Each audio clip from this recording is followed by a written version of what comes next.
নমস্কার, কেমন আছেন সবাই? আশা করি সবাই খুব ভালো আছেন। আমরাও ভালো আছি। আজ একটা অন্য ব্লগ, অন্য ভিডিও নিয়ে আপনাদের কাছে এসেছি। আজকে আমি যাচ্ছি আমার মায়ের কাছে, মানে যেটাকে বলা হয় বাবার বাড়ি। আসলে মেয়েদের তো সত্যি কথাই আমি আমার বাড়িটা আমাদের অভ্যস্তই নই বলার জন্য যে আমি আমার বাড়ি যাচ্ছি বা আমার বাড়িতে আসছি। আমরা এটা বলে বলেই অভ্যস্ত যে বাবার বাড়ি যাচ্ছি, শ্বশুর বাড়ি আসছি। তো যাই হোক, আজকে আমি যাচ্ছি আমার মার কাছে। আর সেই দিনের একটু খুশিটাই আলাদা, অন্যরকম। আজকে কারে যাচ্ছি না, বাইক নিয়েই যাচ্ছি, কারণ ওর অফিস ছিল এবং অফিস থেকে একটু ফাঁকা পাওয়ার জন্য ও আমাদেরকে ছাড়তে যাচ্ছে। বিশেষ করে এই রেলগেটটার কারণেই আমরা কার নিয়ে আসি না, যেহেতু অফিস আওয়ার্সে আছে, এসে আবার ডিউটি যাবে।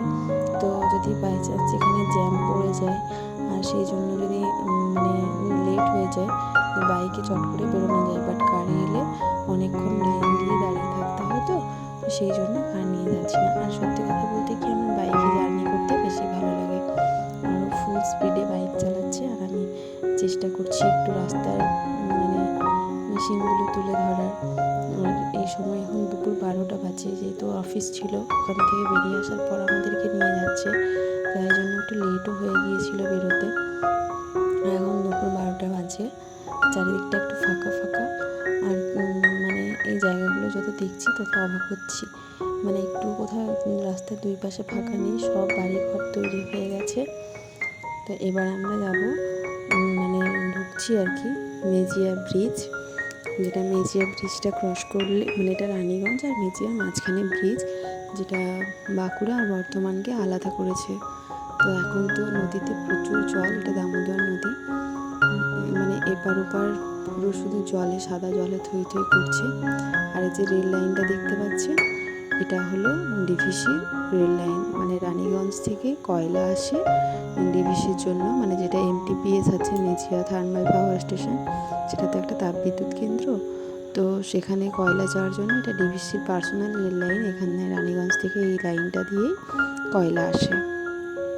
তো আমার ছেলে এখন সেগুলো দেখে দেখেই যাচ্ছে। ও এই জায়গাটা ওর খুব ভীষণ প্রিয়। যখনই আসে ওই গল্প বলতে বলতেই যায়। আমার মামা বাড়ি আর বাড়িকে দামোদর নদী ভাগ করেছে, আর এটা হলো ডিভিসির রেল লাইন, এগুলো বলতে বলতেই যাচ্ছে।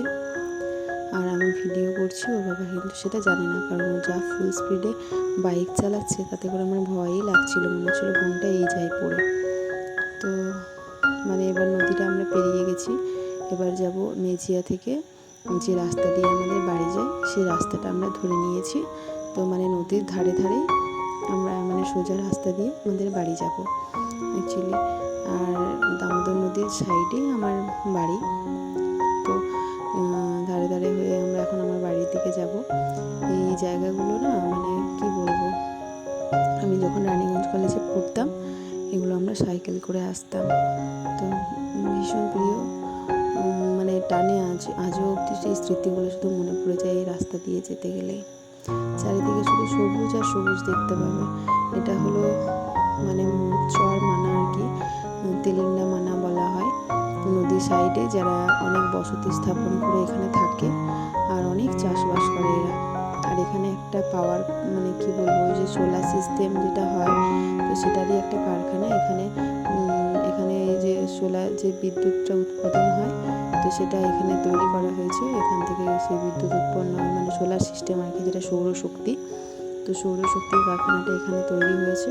যেহেতু জলটা পাই দামোদর নদীতে, এটা তো জলের ধারে করতে হয় নাকি, তো সেই জন্য। আর দুদিকে শুধু আপনি এবার দেখুন গাছ দেখতে পাবেন। এরা প্রচুর চাষ করে, চারিদিকটা শুধু সবুজ। শীতকালে যদি এই দিক দিয়ে যাওয়া যায়, তো চারিদিকে শুধু শীতের সবজি, ফুলকপি, বাঁধাকপি, মটরশুঁটি, গাজর, চারিদিকে শুধু ওইসবই দেখা যায়। যে এত এত বরবটি সব লাগিয়েছে এখানে, ধান, প্রচুর ধান চাষ হয়েছে। চারিদিকটা শুধু সবুজ আর সবুজ।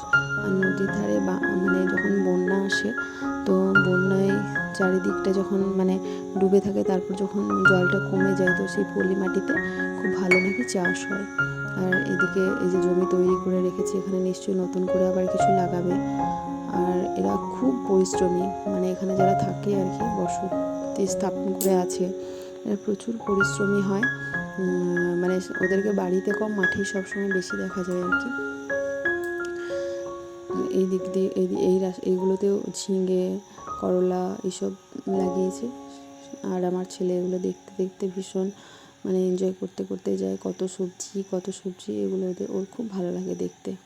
সত্যি কথা বলতে কি আমাদেরও খুব ভালো লাগে। যখন আমরা কলেজ যেতাম, রাস্তা দিয়ে কেউ যদি মাঠে থাকতো, আর শীতকালের সময় বিশেষ করে, তো সাইকেল করতে করতে যেতে যেতে ওদেরকে বলতাম যে একটু কড়াইশুঁটি দাও, তো ওরা কড়াইশুঁটি দিত, আর আমরা সেটা সাইকেল চালিয়ে খেতে খেতে বাড়ি অবধি যেতাম। চলুন আজকে বাবার বাড়ি যাব। বাবার বাড়ি যাওয়ার আনন্দটাই আলাদা, মজাটাই আলাদা। একদিন থাকতে পারলে ওখানে মনে হয় অনেক।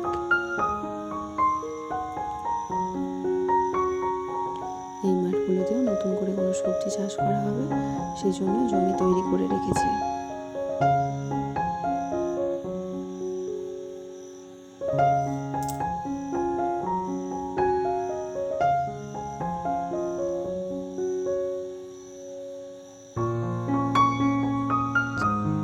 কি সুন্দর লাগছে না মাঠগুলো।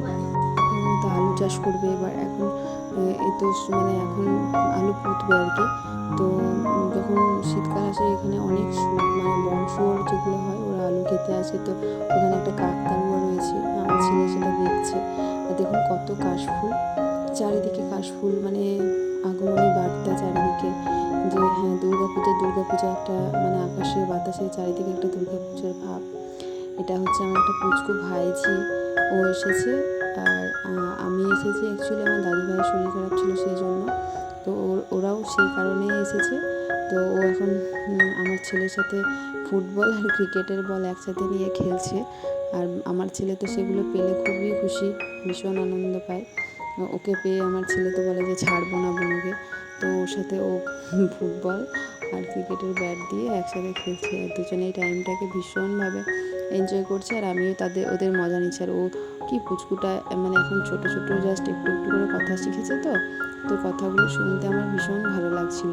তাই জন্য আমি ওকে আরও বেশি বেশি করে গল্প করছিলাম আর কথা বলাচ্ছিলাম। ব্যাট করছে আর দাদা পায়ে করে বল ছুটছে। আর বাচ্চাদের যারা মানে প্রথম সবেমাত্র কথা বলতে শেখে, তাদের সাথে কথা বলতে কিন্তু ভীষণই ভালো লাগে, দারুণ লাগে ওর কথা শুনতে। আর কি মিষ্টি মিষ্টি করে কথাগুলো বলছিল, তো খুব ভালো লাগছিল। ওদের দুজনের আমি খেলা দেখছিলাম, আর সেটাকে একটু আমার স্মৃতির পাতায় রেখে দিলাম, একটু ক্যামেরা বন্দি করে নিলাম। আর আজ সকাল থেকে না প্রচুর বৃষ্টি শুরু হয়েছে।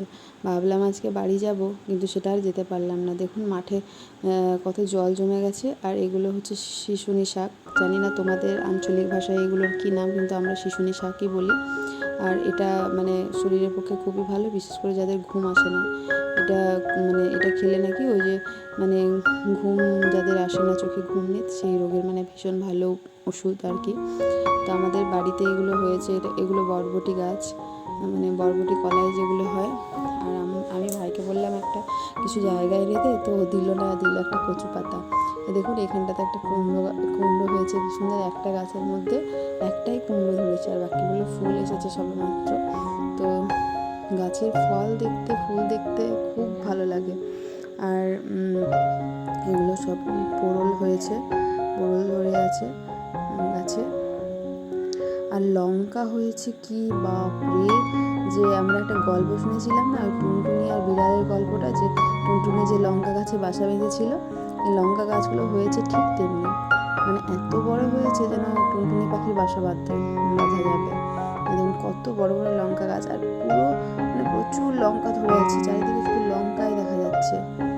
মানে আমার তো গাছের জিনিস দেখতে এমনিতেই ভালো লাগে, তারপরে আবার যদি এত বেশি ধরে তাহলে তার বলারই নেই। মাত্র 4টা গাছ, তো 4টা গাছে প্রচুর লঙ্কা ধরেছে। আর গাছের হাইটটা দেখুন আমার সমান একদম। দেখুন কত বড় বড় মোটা, আর প্রচুর ঝাল, একটা লঙ্কাতেই মানে অনেক ঝাল। আর সকাল থেকে মুষলধারে বৃষ্টি পড়ছে। ভাবলাম বাড়ি যাব, কিন্তু আর বেরোতে পারলাম না। তো আমার ছেলে তার জন্য ভীষণ খুশি, চারদিকে শুধু মানে থই থই জল। ও তো ভীষণ খুশি হয়ে গেছে যে আজকে বাড়ি যেতে পারছি না। তো চলুন এবার রান্নাঘরে যাই। আমি একটু এসেছি, আমার মায়েরও একটু হেল্প হবে। তো তো এই যে সকালবেলার জলখাবারে হয়েছে আলু ভাজা, আলু পেঁয়াজ ভাজা, লুচি দিয়ে আজকে জলখাবারটা হয়ে যাবে। যেহেতু বৃষ্টি পড়ছিল তাই আমার ছেলে বললো লুচি খাবো, তো ওই জন্য মা লুচি আর আলু পেঁয়াজের ভাজা করেছে। আর দুপুরে কী রান্না হবে দেখি। মায়ের রান্নাঘরটা অনেক বড়, মানে অনেকটা স্পেস। তো আজকে চুলো ধরিয়েছে। প্রথমে ভাবলাম যে খিচুড়ি হবে, তো সেই জন্য চুলো ধরিয়েছিল।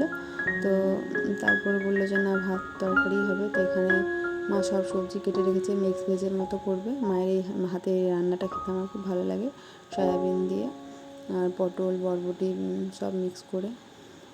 আর এখানে এনেছে চিকেন, কারণ কালকে এসে আমার ছেলের মাটন খাওয়া হয়ে গেছে, তো কালকে মাটন খেয়েছে বলে আজকে বললো চিকেন খাবে, তো সেই জন্য আজকে চিকেন হবে। আর জানি না কী হবে, দেখা যাক, রান্না করতে করতে জানবো। আর মায়ের রান্নাঘরটা অনেক বড়ো সড়ো, তো তাই জন্য আমরা বসে বসে রান্না করতে আমার খুব ভালো লাগে। এই যে চিকেনের রান্না বসে গেছে, আজকে আমিই রান্নাটা করছি, কারণ আমি রান্না করলে আমার বাবা খেতে খুব ভালোবাসে আমার হাতের রান্না। আমরা যেমন মায়ের হাতে রান্না খেতে ভালোবাসি, আমার বাবাও তেমনি আমার হাতে রান্না খেতে ভালোবাসে। তাই যে কটা দিন আমি থাকি, বাবা বলে যে তুই রান্নাটা কর, কারণ বাবাও তো সে মায়ের হাতে একা রান্না খেয়ে খেয়ে মানে একঘেয়ে হয়ে যায়, তো অন্য কারোর হাতে রান্না খেলে একটু স্বাদ বদল হয়, এইটুকুই যায়। তো চিকেনটা আজকে আমি রান্না করছি, বাকিগুলো মা করবে, কারণ আমারও তো মায়ের হাতে রান্না খেতে ইচ্ছে করে, বাকিটা মা করবে। আর এদিকে করেছি আজকে চুনো মাছের বাটি চচ্চড়ি, ওই বাটিটাতে ঢাকা দেওয়া আছে। আজকে বৃষ্টি হয়েছে বলে এখানে অনেক মাছ পাওয়া গেছে, একদম ছোটো ছোটো চুনো মাছ, তো সেই মাছের আজকে বাটি চচ্চড়ি হয়েছে। আমার আজকের ভিডিওটা যদি আপনাদের একটু হলেও ভালো লেগে থাকে, তাহলে প্লিজ লাইক কমেন্ট করে পাশে থাকবেন। আর যারা নতুন এই ভিডিওটা দেখছেন তারা আমার চ্যানেলটিকে সাবস্ক্রাইব করবেন। চিকেনের ঝোল হয়ে গেছে, আজকের ভিডিওটা এই পর্যন্তই, টাটা।